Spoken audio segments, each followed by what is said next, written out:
everyone, welcome back. I'm taking advantage of this wonderful weather, which has been somewhat elusive of late, to bring you a Cozathon update. So we're 2/3 of the way through the month now, and I have already managed to read 5 books, 4 of which were actually on my TBR for this readathon, and the last one of which was not, but I made it fit one of the prompts anyway, so yay. So I thought I'd tell you about them. And without further ado, here we go. So the first one I read was an ebook.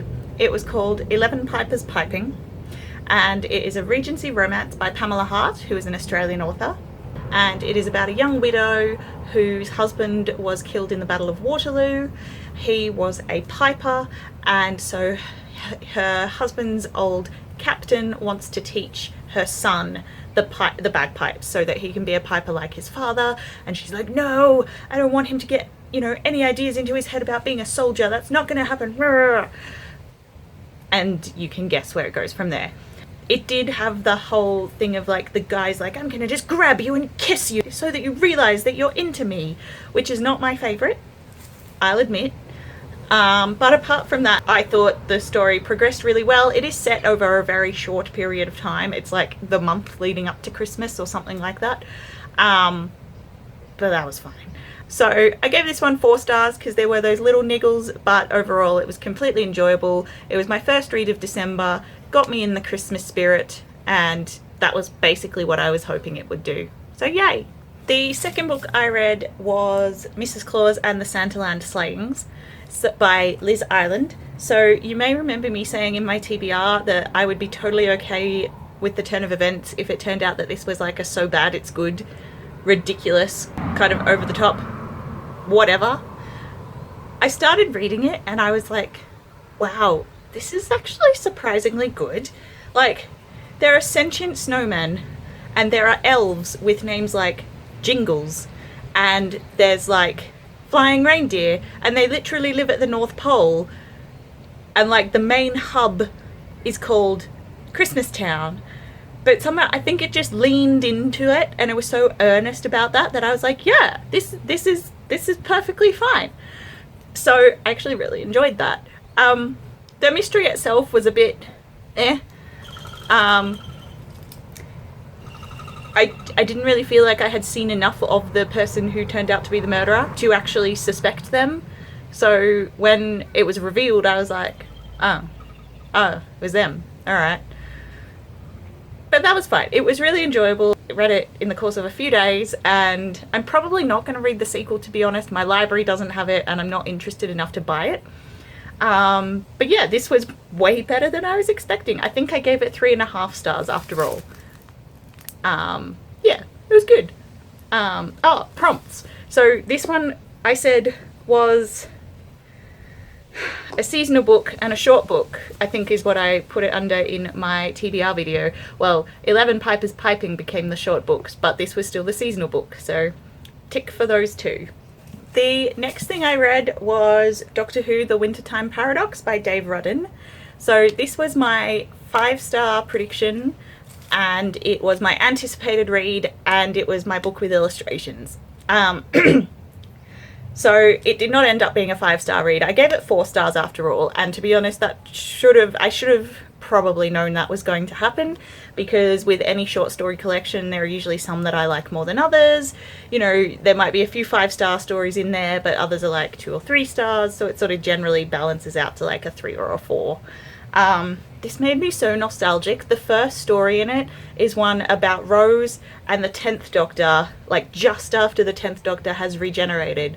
So Rose is still getting used to him. She's still a bit like, who is this guy? He's not the guy I was traveling with before. And I was just like, I love this. And then they go to an intergalactic pantomime about the Time Lords. And it's so good. I said in my TBR video that I couldn't find the name of the illustrator, but her name is printed on this book at least twice. Her name is Alexis Snell, and the illustrations are gorgeous, and I love them. I was putting them all in my Instagram stories as I read. Fantastic illustrations. Let me find a couple. There's one with some Cybermen. I don't know if you can see it. I'm hoping for the best because there's so much glare on my screen I can't see a thing. But yeah, so I've also got another Dave Rudden collection. I think it's also another Christmas collection, the one by him. And I also have a Halloween collection of Doctor Who stories out from the library at the moment. And I'm really looking forward to getting to those. This really got me back in the mood for like Doctor Who stories and even sort of fan fiction to a point. The dedication in here is something about fan fiction. Let me just find it. This book is dedicated to anybody who has ever been told that writing fan fiction is a waste of time. I love that. Hello, yes, new location, because it turns out, funnily enough, if you set your phone up to record outside on a sunny day in a really sunny patch, it overheats and it stops recording, and I had waffled on about 2 more books before I realised that. So that's awkward. Anyway, what I had been saying when the recording stopped was that after finishing the Wintertime Paradox, I then managed to finish 2 books on the one day.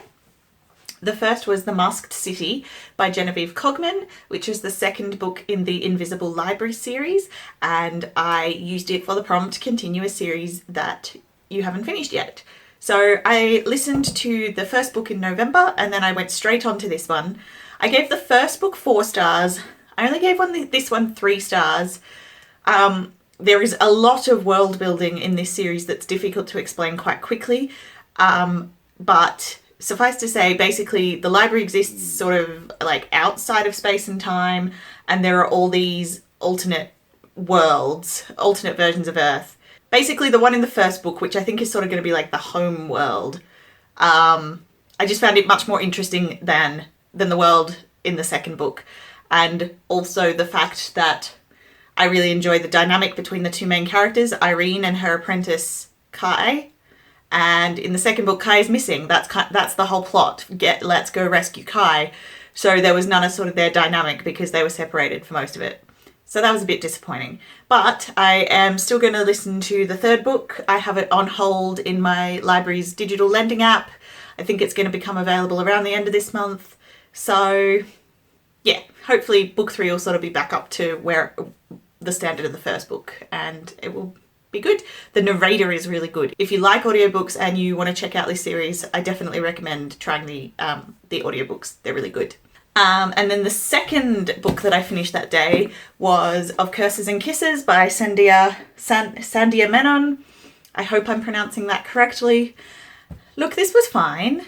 Maybe I just wasn't in the mood for a YA contemporary romance. I don't know.